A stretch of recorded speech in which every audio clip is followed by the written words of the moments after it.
you will prevail. The reason I know you'll prevail is because so many others have done it before you. The long arc of history tells us we have every reason to be hopeful. So be hopeful. There is an interesting trend I've noticed. It's very conventional for every generation to underestimate the potential of the following one.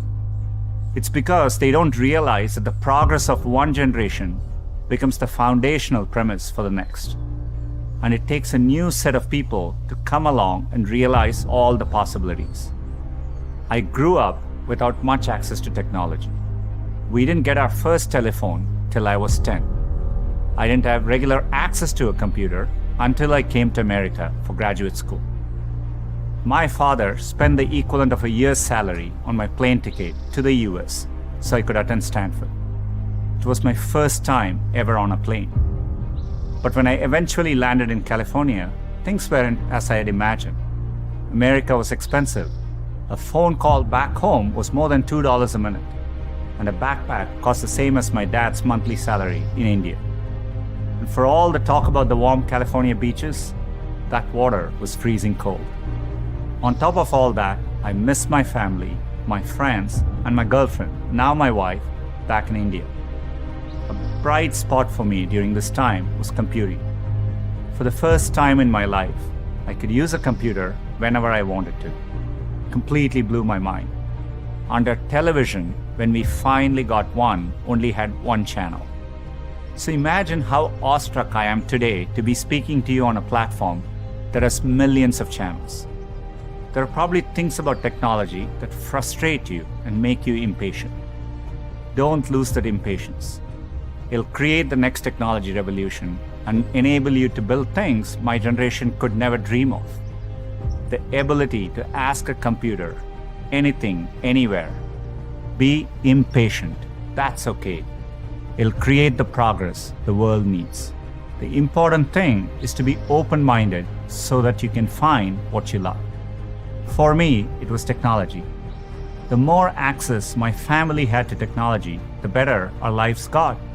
So when I graduated, I knew I wanted to do something to bring technology to as many others as possible. At the time, I thought I could achieve this by building better semiconductors. At the time, I used to read about what was happening in Silicon Valley, and I wanted to go be a part of it. And at that same moment, the internet was literally being built all around me. The year I arrived at Stanford was the same year the browser Mosaic was released, which would popularize the World Wide Web and the internet. The summer I left was the same summer that a graduate student named Sergey Brin met a prospective engineering student named Larry Page. These two moments would profoundly shape the rest of my life.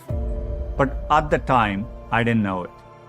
It took me a while to realize that the internet would be the single best way to make technology accessible to more people.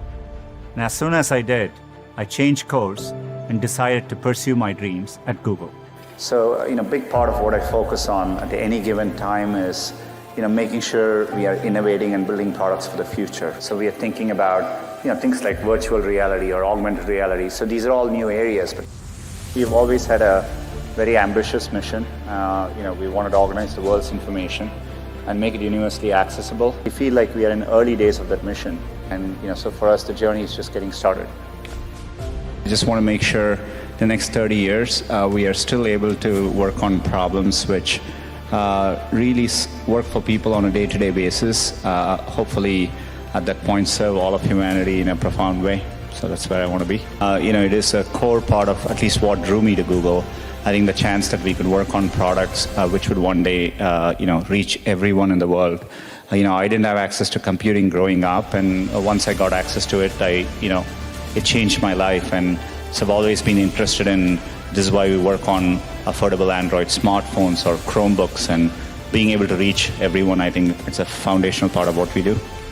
Inspired by the wonder that first browser created in me, I led the effort to launch one called Chrome in 2009 and drove the effort to help Google develop affordable laptops and phones so that a student growing up in any neighborhood or village in any part of the world could have the same access to information as all of you. Had I stayed the course in graduate school, I'd probably have a PhD today, which would have made my parents really proud. But I might have missed the opportunity to bring the benefits of technology to so many others. And I certainly wouldn't be standing here speaking to you as Google's CEO.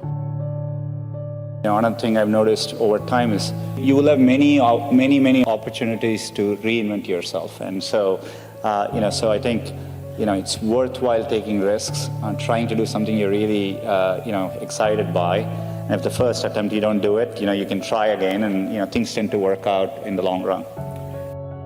In Silicon Valley, part of the reason so many people start up a company is, starting up a company and even having failed, you can wear it like a badge of honor, right? And I think that's important. Culturally, risk is rewarded. I remember when I started working at Google, if I went and people were discussing ideas, the other people who heard the ideas try to build on those ideas. They encourage you. So it's a culture of optimism. It's a culture of risk taking, and I think that's really important. So, move forward would be for me. If I look at what is needed to solve the next generation of problems, creativity is an important attribute. I think so. Encouraging more creativity through the educational system. Today, I do think our educational system values, rigorous academic knowledge over necessarily, being more creative in how you approach education. I think that's important. Another thing I would say is, and I think I've seen it in the best schools in the US, etc. It's what I call it's very experiential, very hands-on. People learn how to do things by doing them, and not just by learning about them, right? And I think that's a big difference. So, to me, so allowing a system in which there's a lot more creativity, learning how to get things done by hand, and so much more of a project-based experiential learning are all, I think, trends which the Indian educational system needs to adopt. And I also think it's important to teach students to take risks, and and making sure the system doesn't penalize for you to take risks, and if you're different. And so those are all attributes which I think are important. When I see entrepreneurs here, they seem no different to me than the kind of people I meet in the Valley. So intrinsically, I think India can do the same kinds of things. And as the internet becomes more mainstream, people feel more confident. You have a much larger domestic market to tackle. That'll give you the confidence to tackle not just a local market, but global problems as well. So I think we're very well positioned. And the one good thing about India is I think, there's always been, whenever in India I used to walk around and go to some remote corner and find a tea stall, and I always felt there is an entrepreneur there somewhere who saw that opportunity. So I think that streak has always existed. But I do think this generation, to your earlier point, I think is less, afraid to take risks and follow a conformist path, which is good. The only thing that got me from there to here, other than luck, was a deep passion for technology and an open mind. So take the time to find the thing that excites you more than anything else in the world. Not the thing your parents want you to do, or the thing that all your friends are doing, or that society expects of you. I know you're getting a lot of advice today, so let me leave you with mine. Be open, be impatient, be hopeful. If you can do that, history will remember not for what you lost, but for what you changed. You have the chance to change everything. I'm optimistic you will. Thank you.